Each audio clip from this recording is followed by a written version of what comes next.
A very good morning, welcome. Jeff Lawton online on Wednesday the 23rd of April at about 20 to 11. It's the first day of one of my favourite meetings today of the year.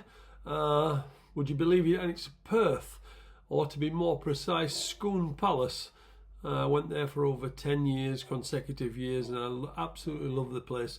I came so close to going today for the first time in a while, but you know what it's like. You start with good intentions, and then time runs away, and it's about a 5-hour drive for me, so I just ended up running out of time. Funny enough, the last time I went there, I caught the train up from Preston. I had 2 days at Perth, then bizarrely decided to go to Sandown, which couldn't be much further away from Perth. That was for the Friday. So I caught the overnight sleeper down to London, got there about 7 a.m. in the morning, had the afternoon at Sandown, and then I actually flew back to Manchester. So it was a weird old 3 days. I just couldn't start to imagine doing those things these days. But they were the days when I used to go to the track 4 or 5 days every single week, and it was great fun. I have to say I do prefer the comfort of my office these days. I would say though, if you ever do think of going to one of the festivals at Perth, you should go. I've been racing all over the world and I still see it as one of my favourite places to go racing. Anyway, I digress. If you are new to the channel, you're very welcome. My name is Jeff Lawton and I've been a professional gambler for more years than I care to remember, probably 30 to 35 years now, I guess. I don't post videos every day. This is a bit too time consuming for me. Time consuming even for me at this time of year, but whenever I can I will. So it is imperative that you hit that subscribe button below, as this will send you a notification when I put up a video. It costs you nothing to subscribe, but it will save you plenty of time hanging around if there is no video on any particular day. I also do a private service, and although I don't tip horses on this channel, I did tell you yesterday that I had put up one bet, and that was jackknife to my private clients, which I put up at 8:30 in the morning when it was 4 to 1. By the time you saw it on here, it was only 13 to 8. So it's definitely worth looking at my private service if you are interested. And if you are, just drop me an email at the email address below, which is jefflawtonmanagement@gmail.com. But again, please let me stress, this is not a tipping channel. If you want one of those that are all over the social media, showing flashy people doing pretend flashy things, I would prefer to teach you how to bet on your own merits, so that you don't need me or you don't need these other people, and you can do it yourself. It's about identifying the races to bet in. If you do that, finding winners is easy.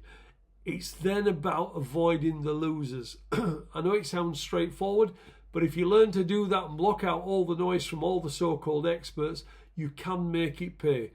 It won't happen overnight, but you can get there. There were long periods in the past when I would be a consistent loser. You just need big enough balls and a reasonably big enough bank to sustain those early losses. The way I've worked over the last 35 years has never changed. I don't try and find 16 and 20 to 1 winners. They're the races the bookies want me to bet in. I look for the races that I know I'm the favourite in, and I only play in those races where maybe 2 or 3 can win. It means I have a high strike rate when it comes to betting, which is important. You've got to pick your battles where you can win consistently. I hear all this, you must look for value, but value means different things to different people. And even an even money chance that should be 2 to 1 on can represent good value. So when you're looking for 10 to 1 winners, the losing runs that you will endure will shatter your confidence and also your betting bank. Nothing gives you more confidence at this game than backing winner after winner. If you want to ask me any specific questions about anything to do with horse racing, then drop me an email below. Anyway, before we start, if you're interested in doing my private service, as I said, just drop me a line. I will let you know all the costs and anything else entailed. There are an average of 2 bets per day, and they're sent to your phone by text every morning at 8:30. And anyway, we'll see how we go with that. Let's look at today's racing, which, by the way, is crap. Certainly on the flat, anyway. At Catterick in the 4:35, and Braden Fasser could be absolutely thrown in. in December 2023 was winning hurdle races at Cheltenham when rated 127. Now that collates roughly to a mark of 82 if you try and compare flat to jumps racing. He did lose his way a little, and his last run over obstacles was over fences at Doncaster in March, where he finished last of 3, but he was only beaten 2 1/4 lengths. They've since given him 2 spins on the flat, but only over a mile, which was never going to be far enough for him, as he had 1 run for Joseph O'Brien before moving to Jack Jones. He now gets a handicap mark of just 63, and crucially stepped up to a mile and 4 furlongs here. Now, you are taking it on trust that he still wants to do this job, but as I said, he could be potentially thrown in. I haven't paid to find out, but it is just an observation. In the 5:10, Mojo Maker is running well at present, and he's more than capable of beating these, especially with Ross O'Ryan getting back on board. But the fact he hasn't won a race since June 2021 would be enough for me to keep my money in my pocket. In the 5:20 at Lingfield, there are 4 here at the head of the market, and the winner should come from those 4. Now, the money is for the favourite Ansar, who won well 2 weeks ago, but I slightly prefer Grey Phoenix at about 4-1. Now, Gina Mangan rode her the last time at Wolverhampton in what is probably a better race than the one that Ansar ran in. She got in a real mess with the reins late on, and she should have finished a bit closer. Kieran Schumacher takes over today, and I think she'll run well, but again, I haven't had a bet. In the 7:20, Newfangled has been running well on the all-weather in late summer and early autumn, but he's since had a 5-month break before running 2 nice races at Lingfield and Kempton recently.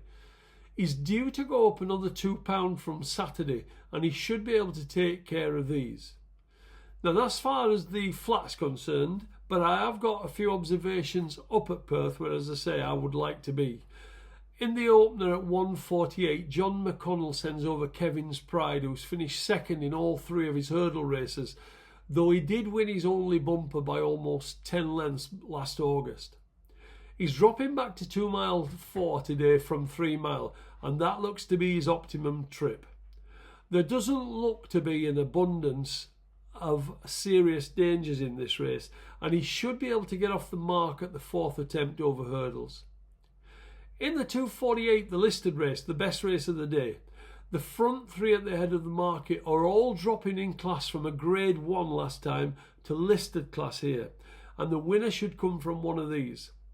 Horace's Pearl lost his unbeaten record at Aintree in the Turner's Mersey Novices race at the Grand National meeting, and for me he has to brush up on his jumping, whereas Mr. Meggitt is quite a neat jumper and really looked to be about to win the Grade 1 Sefton Novices at the same meeting, when ironically he was stopped in his tracks at the last when he made a real Horlicks of the hurdle when he was about 2 lengths clear. He would be my idea of the winner.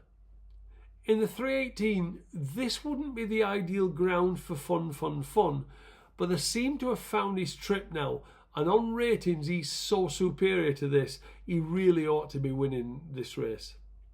Now, I'll leave that for today. I will try and be back tomorrow, but make sure you hit that subscribe button, because if I don't come, I don't want you hanging around all day, keep searching for it. Costs you nothing, just hit the subscribe button and you'll get to know when I put any videos up.